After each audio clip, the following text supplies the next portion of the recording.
What's the good word, y'all? DKB here. So the Senior Bowl's here. Our Assistant General Manager Rex Hogan actually had some insights into what the New York Jets process or thought process early on in this portion could look like in terms of trading up, trading down, what positions they want to attack. And Rex Hogan mentioned is probably not as good in terms of the high end compared to the last couple of years. If there's two position groups, if I had to say that we're showing out, it's the offensive and defensive lines. We know those are going to be two huge priorities for us. And I think the prospect of us trading back actually hasn't really been discussed a whole lot this year. And if we truly feel like there's not elite high end talent with us picking at, I think, 13, then it makes a lot of sense for us to drop back, acquire a couple more picks either this year, next year, whatever that ultimately ends up looking like, and still being able to get a lot of great guys we like. And we actually met with a young prospect on the offensive line specifically. That's an absolute behemoth of an individual in Ohio State's Dawand Jones. And I couldn't have been more excited to hear the news. I just started kind of diving into offensive line guys, and he immediately, far and away, stands out just because of his physical tool set. So we're talking a 6'8" monster. I believe he actually weighed in at 374 pounds during the Senior Bowl. He played about 358 during college. So I don't know if that's intentional or what the case was there, but I haven't heard anybody speak ill about the weight there. It seems like he's generally wearing it pretty well. The wingspan, though, is what gets you excited.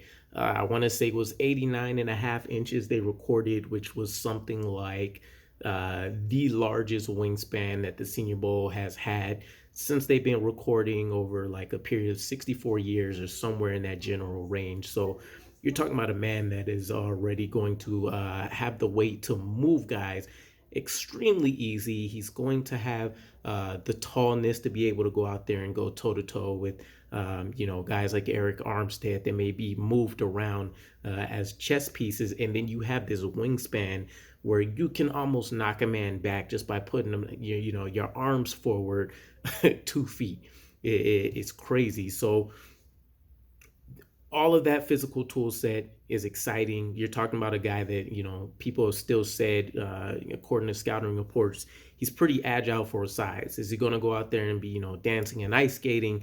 No, but you're talking about a former two-sport Division I athlete for basketball and football.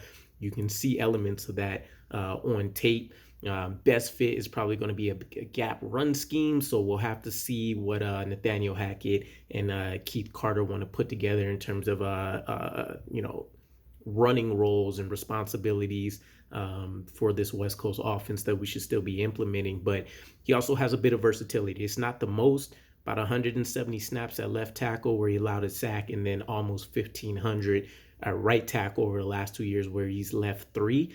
But it gives you somewhat of a base to say, all right, this guy could potentially develop on the sidelines to be a potential left tackle of the future. But think about an offensive line where you have on one end Mekhi Becton, who, when healthy, absolute stud, a monster in his own right. And then you look on the other end and you have to deal with a DeJuan Jones. I think that limits a lot of what, defensive coordinators would like to do in terms of having, pretty easy matchups and skill sets that'll work out in their favor for him.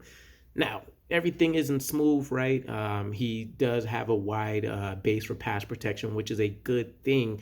But due to the size, due to him not being elite in terms of his pass protection abilities just yet, he can be beat up on by rushers that are a little bit on the elite end of being athletic, or at the very least are just more nimble. And then if they have combination moves that they've been able to string together effectively, he can be a little bit susceptible to those. But one of the things that concerned me that we can kind of alleviate is, Mekhi Becton comparisons. When you just think about the size, is Mekhi Becton had a bit of an injury history that could have been attributed to his size.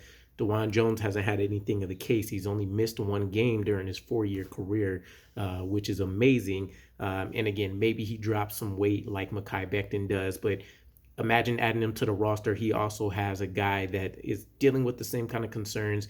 He can let him know immediately what he needs to do to try to make sure he's keeping his body right. We have the Garrett Wilson connection, so maybe we can parlay him to get some additional intel and his thoughts on a guy like DeJuan Jones as well. according to Jones, some of his interviews, they're still pretty close. And then again, pass protection, heavy feet. He can tend to stop moving his feet from what I've seen. That's in the pass game and the run game, which can be a concern. But other than that, I mean, we do have the potential to need to be concerned about some concussion that he just received in the Senior Bowl, at least symptoms that he reported. So they've been keeping him out. He dominated day one. We haven't really seen him be able to go out there and do much of anything since then. But I'm excited. Right now, he's looking like a late round, a late round one prospect. Potentially anything from a day two.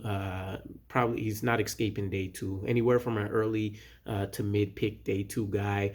If we want to trade back, he could end up being the target, and I think everybody in the room would celebrate immediately. Young, toolsy guy, offers a bit of versatility, and he has all the same traits that we wanted to take shots on with Mekhi Becton without any durability concerns. So let's see what happens, guys. Either way, though, that's one of the guys I'm extremely excited about early.